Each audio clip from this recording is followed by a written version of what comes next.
bienvenidos.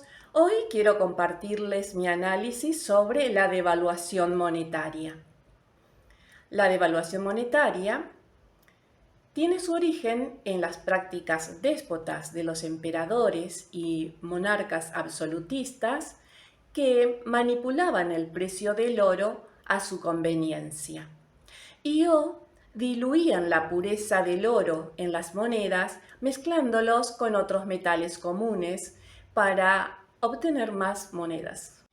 En nuestros días, la práctica devaluatoria de las monedas continúa siendo un atributo exclusivamente de los gobernadores y continúa ejerciéndose de la misma manera, fijando el precio del papel moneda nacional con respecto al papel moneda internacional o diluyendo el valor del papel moneda nacional con un exceso de emisiones que no tiene su contrapartida ni en mercaderías ni en moneda de uso internacional.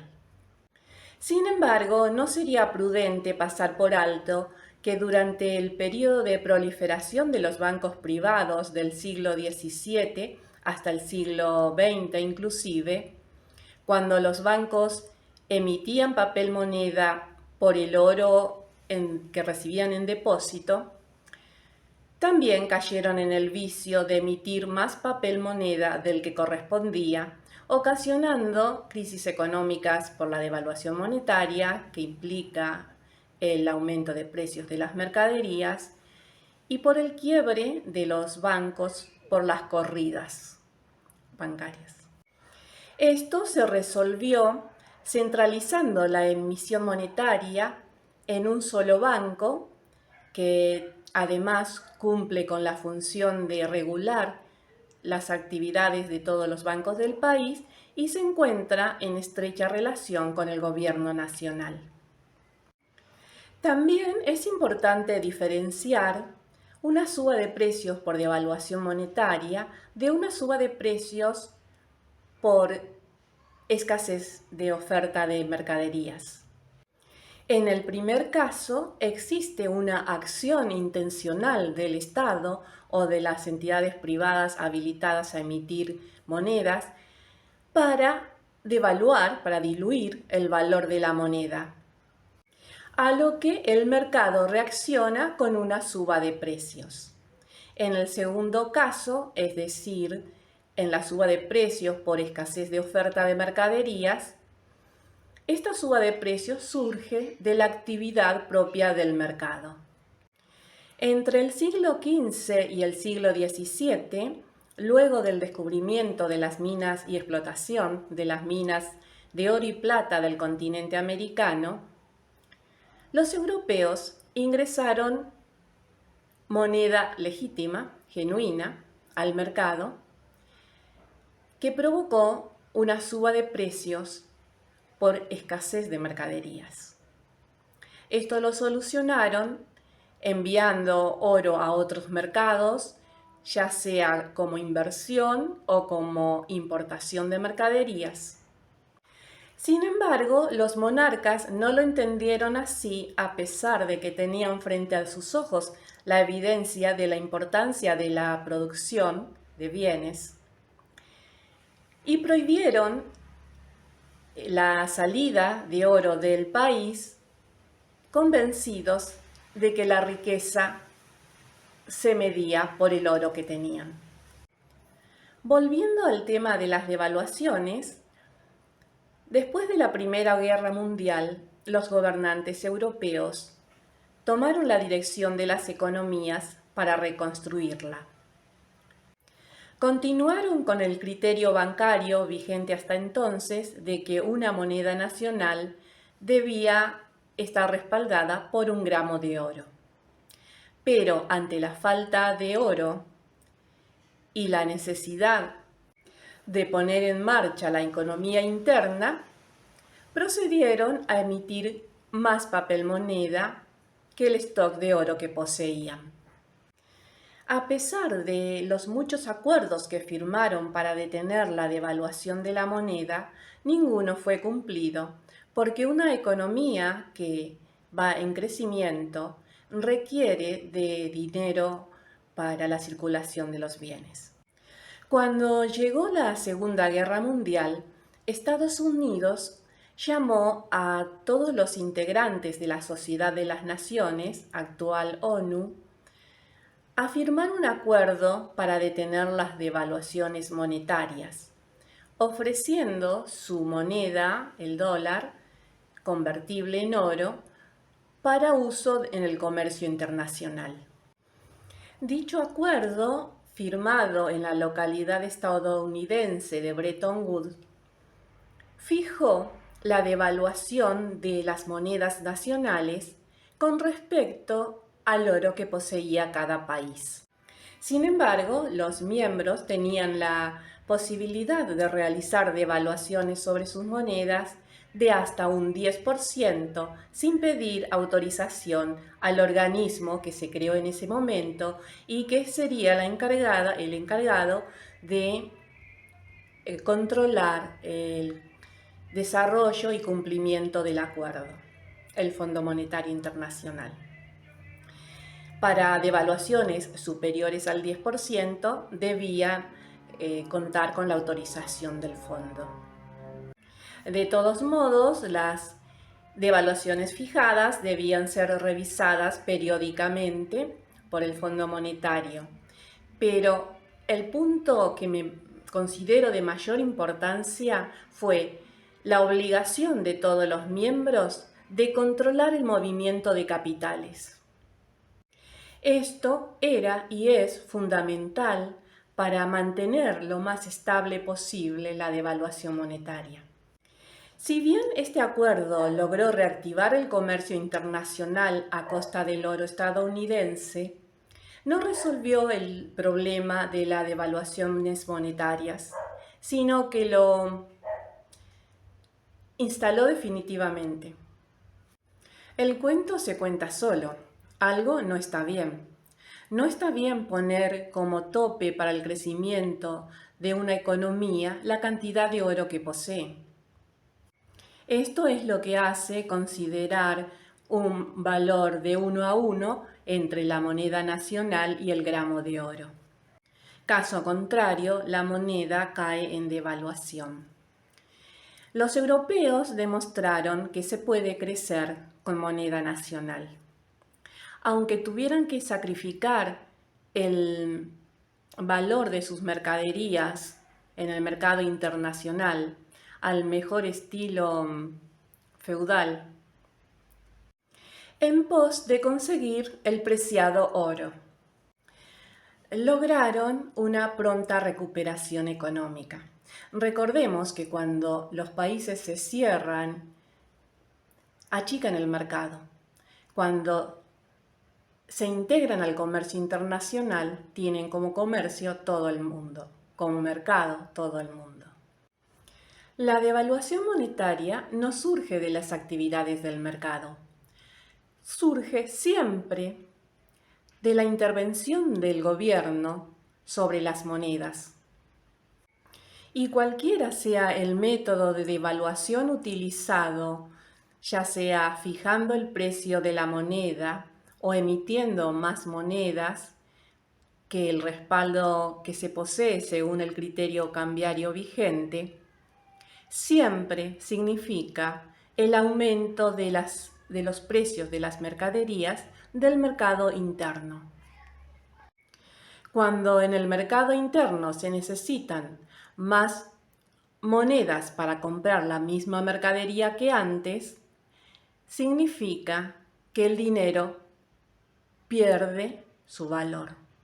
De ahí el nombre de devaluación monetaria. En 1971, Estados Unidos se dio cuenta del mal negocio que había hecho ofreciendo su oro y fijando la devaluación de las monedas del resto de los países.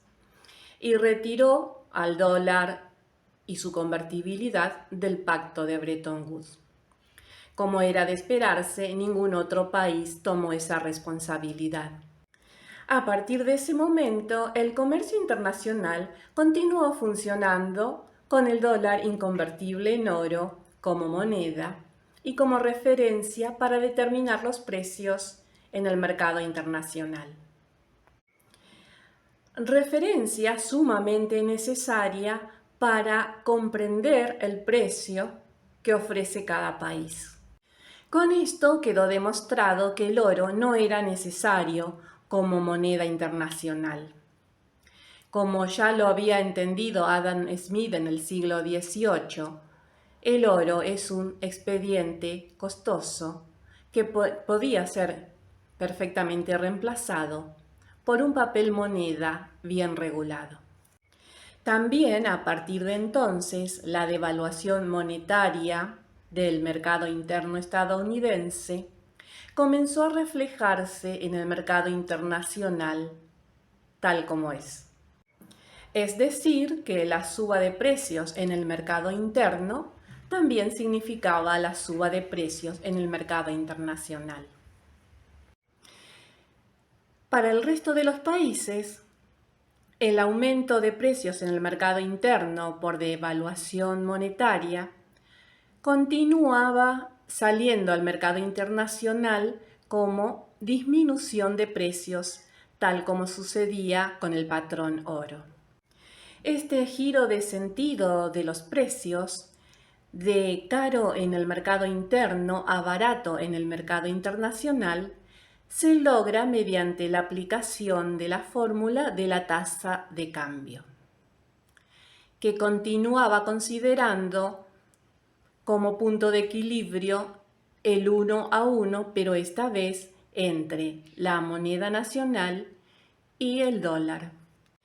Cualquier devaluación de la moneda nacional implica una reducción en los precios de las mercaderías al porcentaje que indica la tasa de cambio. El concepto y la fórmula, aunque errónea, continúan actuando como un cinturón de contención de precios en el mercado internacional para poder determinar el precio de las mercaderías. A partir de 1971, el FMI dejó de ejercer controles sobre la moneda, dejándolo en libre flotación.